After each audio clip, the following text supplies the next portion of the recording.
আজকে আমি তোমাদের সাথে খেজুরের গুড়ের পায়েসের রেসিপি শেয়ার করছি। খুবই সোজা এবং পৌষ সংক্রান্তিতে যে কোনো কেউ এটা বানিয়ে নিতে পারে। আমি 1 লিটার ফুল ফ্যাট মিল্ক নিয়েছিলাম এবং এটা অনেক আগেই আমি জালে বসিয়ে দিয়েছিলাম। এবার একটা এলাচকে থেতো করে দিয়ে দিলাম, একটা তেজপাতা দিয়ে দিলাম।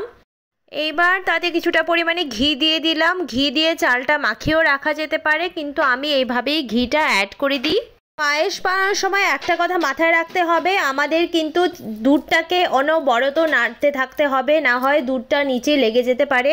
আর গ্যাসের আঁচটা কম রাখতে হবে। এইবার গোবিন্দভোগ চাল আমি ধুয়ে রেখেছিলাম 1 ঘন্টা আগে, সেটা আমি দিয়ে দিলাম। দুধটা ততক্ষণ অবধি ফুটতে দিতে হবে চালটার সঙ্গে, যতক্ষণ না চালটা ভালো করে সেদ্ধ হয়ে যায় দুধের মধ্যে, এবং মাঝে মধ্যে নাড়িয়ে দিতে হবে। আঁচটা কম রাখতে হবে। চালটা প্রায় সেদ্ধ হয়ে একদম পুরো দুধের সাথে মিশে গলে গেছে। এই অবস্থায় গ্যাসটা আমাকে অফ করে দিতে হবে। অফ করে এটা ঠান্ডা হওয়ার জন্য রাখতে হবে। আমি এখানে চেক করছি যে আমার দুধের পায়েসটা ঠান্ডা হয়েছে কিনা। ঠান্ডা হয়ে যখন প্রায় গুনগুনা হয়ে যাবে তখন এটার ওপর কিশমিশ ছড়িয়ে দিচ্ছি। আবার একটু নেড়ে কিশমিশটাকে পায়েসের সাথে মিশিয়ে দিতে হবে। এবার আমি আগে থেকে গ্রেট করে রাখা নতুন খেজুরের গুড় দিয়ে দিচ্ছি। পায়েসটা একটু গুনগুনা ঠান্ডা করে তারপরেই খেজুরের গুড়টা অ্যাড করতে হয়, কিশমিশ অ্যাড করতে হয়, না হয় পায়েসটা কেটে যাওয়ার সম্ভাবনা থাকে।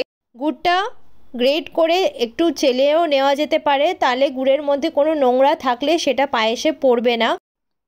এইবার গুড়টাকে ভালো করে পায়েসের সাথে মিলিয়ে দিতে হবে যাতে পায়েসের কালারটা চেঞ্জ হয়ে যায়।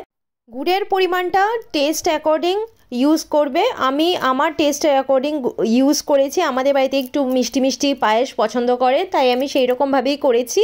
বাস আমাদের নতুন গুড়ের পায়েস কিন্তু একদম রেডি পরিবেশন করার জন্য। তোমরা চাইলে এটাতে অনেক কিছু মিক্স করতে পারো, ড্রাই ফ্রুট। আমি কিছুই অ্যাড করিনি, আমি জাস্ট কিশমিশ অ্যাড করেছি। এইভাবে কিন্তু তোমরা অবশ্যই পায়েসটা বানাবে, খুবই সুস্বাদু হয় খেতে, এবং আমাকে কমেন্ট করে জানিও তোমাদের কেমন লাগলো।